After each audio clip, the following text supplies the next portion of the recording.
ಈಗ ಮೂಲಂಗಿ ಸೊಪ್ಪಲ್ಲಿ ರುಚಿಯಾಗಿ ಪಕೋಡ ಮಾಡೋದು ಹೇಗೆ ಅಂತ ತೋರಿಸ್ಕೊಡ್ತೀನಿ. ಇದನ್ನು ಚೆನ್ನಾಗಿ ತೊಳೆದು ಸಣ್ಣಗೆ ಹಚ್ಕೋಬೇಕು. ಮೂಲಂಗಿ ಸೊಪ್ಪಲ್ಲಿ ಪಕೋಡ ಮಾಡೋದು ತೋರಿಸ್ಕೊಡ್ತೀನಿ. 1 ಕಪ್ಪಷ್ಟು ಮೂಲಂಗಿ ಸೊಪ್ಪು ಹಾಕ್ಕೊಂಡಿದ್ದೀನಿ. 2-3 ಈರುಳ್ಳಿ ಸಣ್ಣಗೆ ಹಚ್ಚಿ ಹಾಕ್ಕೊಂಡಿದ್ದೀನಿ. ಸ್ವಲ್ಪ ಕೊತ್ತಂಬರಿ ಸೊಪ್ಪು, 1 ಕಪ್ಪಷ್ಟು ಮೆಷರ್ಮೆಂಟ್ ಇದರಲ್ಲಿ 1.5 ಕಪ್ಪಷ್ಟು ಕಡಲೆ ಹಿಟ್ಟು ಹಾಕ್ಕೋತಾ ಇದ್ದೀನಿ.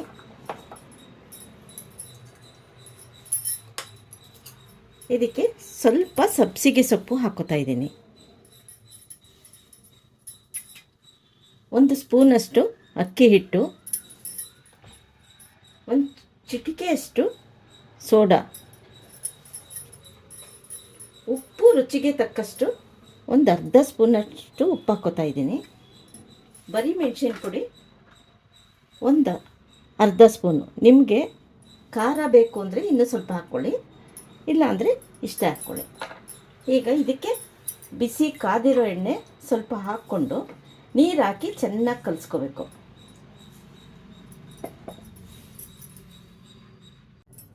ಈಗ ಕಲಸಿರೋ ಹಿಟ್ಟನ್ನ ಸ್ವಲ್ಪ ಸಣ್ಣ ಉಂಡೆ ಮಾಡಿ ಹಾಕ್ಕೋತಾ ಇದ್ದೀನಿ. ಮೂಲಂಗಿ ಸೊಪ್ಪಲ್ಲಿ ಆಂಟಿ ಆಕ್ಸಿಡೆಂಟ್ ತುಂಬ ಇರುತ್ತೆ, ಅದಕ್ಕೆ ಪಕೋಡ ಪಲ್ಯ ಎಲ್ಲ ಮಾಡಿಕೊಂಡು ತಿನ್ಬೋದು, ದೇಹಕ್ಕೆ ಒಳ್ಳೆಯದು. ನೋಡಿ ಚಿಕ್ಕದಾಗಿ ಉಂಡೆ ಮಾಡಿ ಹಾಕ್ಕೋತೀನಿ.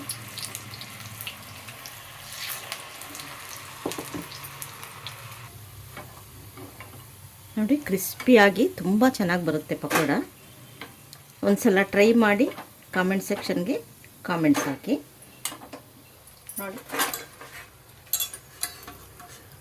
ಮುರಿದು ತೋರಿಸ್ತೀನಿ. ತುಂಬ ಚೆನ್ನಾಗಿದೆ, ರುಚಿಯಾಗಿರುತ್ತೆ.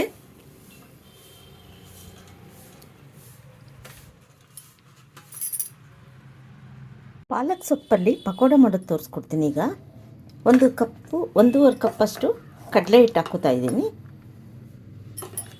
1/2 ಸ್ಪೂನಷ್ಟು ಅಕ್ಕಿ ಹಿಟ್ಟು, ರುಚಿಗೆ ತಕ್ಕಷ್ಟು ಉಪ್ಪು, ಚಿಟಿಕೆ ಅಡುಗೆ ಸೋಡಾ, ಪಾಲಕ್ ಸೊಪ್ಪು 1 ಬಟ್ಲಷ್ಟು ಹಾಕ್ಕೋತಾ ಇದ್ದೀನಿ. ಅದಕ್ಕೆ ಈರುಳ್ಳಿ, ಉದ್ದುದ್ದ ಹಚ್ಚಿರೋ ಈರುಳ್ಳಿ, ಹಸಿಮೆಣಸಿನ್ಕಾಯಿ 4 ಹಾಕ್ಕೋತಾ ಇದ್ದೀನಿ.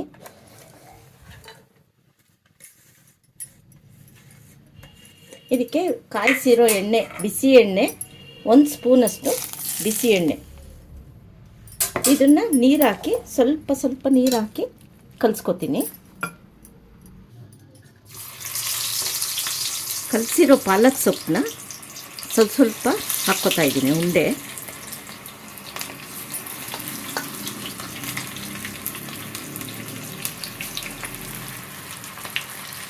ಇದಕ್ಕೆ ಬರೀ ಪಾಲಕ್ ಸೊಪ್ಪೆ ಹಾಕಿದ್ದೀನಿ, ಇನ್ನು ಬೇರೆ ಯಾವ ಸೊಪ್ಪು ಹಾಕಿಲ್ಲ. ಕ್ರಿಸ್ಪಿಯಾಗಿರೋ ಪಾಲಕ್ ಪಕೋಡ ರೆಡಿ. ಟೇಸ್ಟ್ ನೋಡಿ ಕಾಮೆಂಟ್ ಸೆಕ್ಷನ್ಗೆ ಕಾಮೆಂಟ್ಸ್ ಹಾಕಿ ಲೈಕ್ ಮಾಡಿ, ಶೇರ್ ಮಾಡಿ.